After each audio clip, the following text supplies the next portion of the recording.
Them birds gon' fly, you already know. Rain, sleet, or snow, eagles train to go. Hello, World Bald Eagle, coming at you with another video. So over the weekend, I discovered something called European Football Alliance on YouTube, and the YouTube algorithm ended up coming through on that one right there.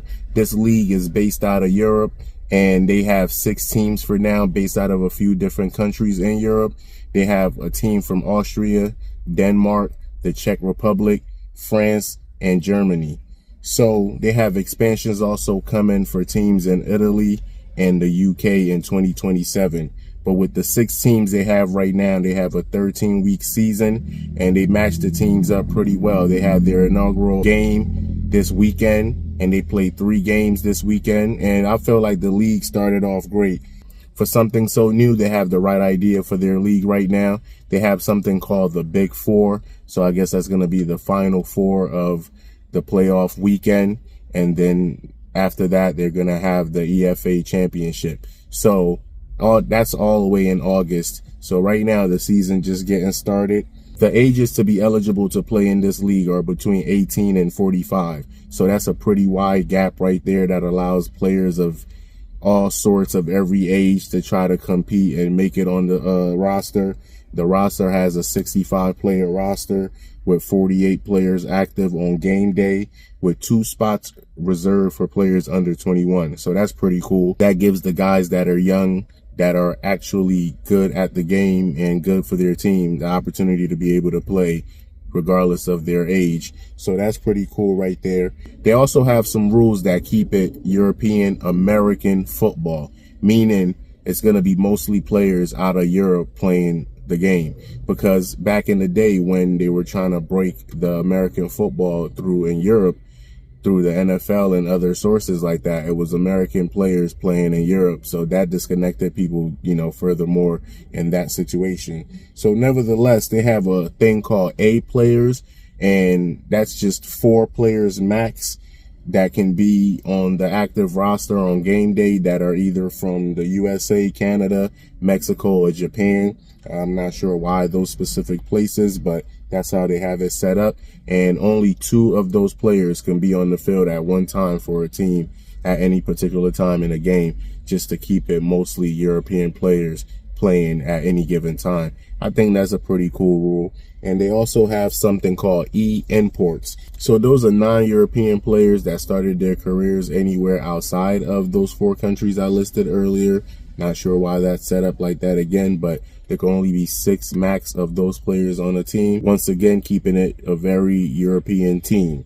The 6 teams they have right now are Frankfurt Galaxy, which is a legacy team from different leagues that went defunct in Europe, and Paris Musketeers, the Raiders Tyrol, Nordic Storm, Prague Lions, Munich Ravens.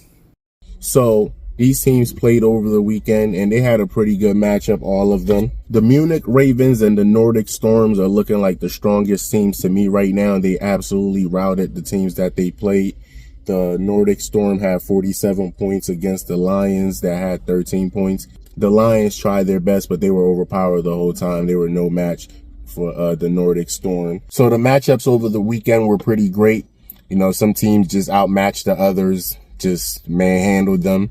And, I just want to see those teams face each other. But the games were pretty good. And, this is just a great idea altogether. So this league basically started from the NFL Europe League that started in 1991. And it's been over now for about 18 years.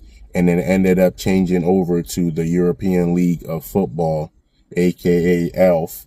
So those teams, I guess, didn't agree with some things, so they ended up kind of going their separate ways. So you have some teams that came from different leagues, and now they're forming new leagues. And now you have the European Football Alliance, and there's also something new coming out called American Football League Europe. So I'm not sure how that one is going to go. It's supposed to be a spring league as well, and it's going to start soon.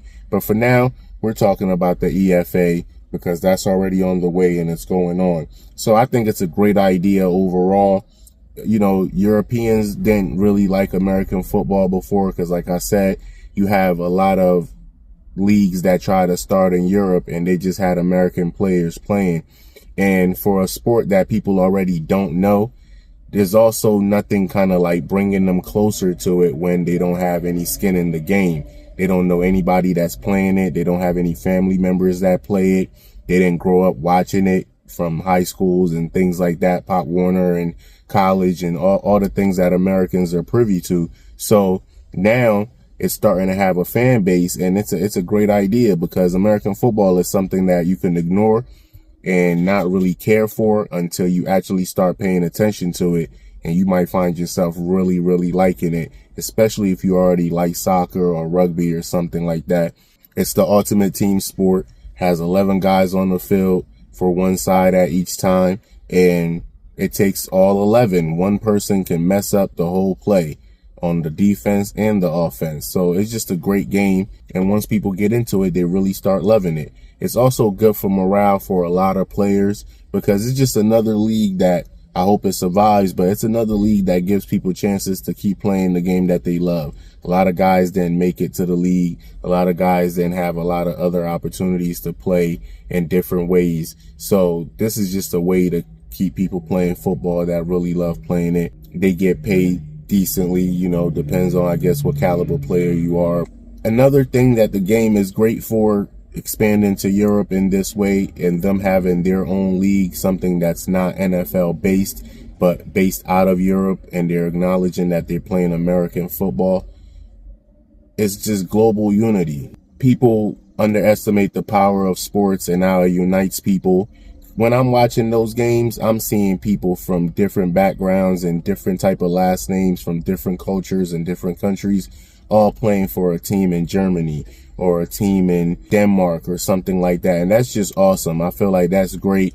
And it just gives people a chance to know that the world is bigger than what they know it to be. And that's just awesome, man. And you can do that through sports. So European Football Alliance got my vote. So for now, 1 week down, 12 weeks to go.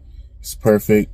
Everything is happening in the NFL offseason, so I get to keep up with it. I forgot to mention, one of the biggest things that the EFA has going for themselves over the American UFL, which is also a spring league, is that they make themselves available. They made themselves available to me over this weekend. That's why I'm talking about it now. The UFL does not make themselves available at all. All you see is the highlights on YouTube. And for teams based in America, there's not enough hype around them. They're not promoting enough, and they're not making it easy to get eyeballs on their product. But, you know, these people right here, they already have a following getting going because they're on YouTube for free. You can't beat that. 1 week down, 12 weeks to go. EFA, European Football Alliance. Bald Eagle signing out. Go Birds. Them birds gonna fly, you already know. Brains to the snow, eagles train to go.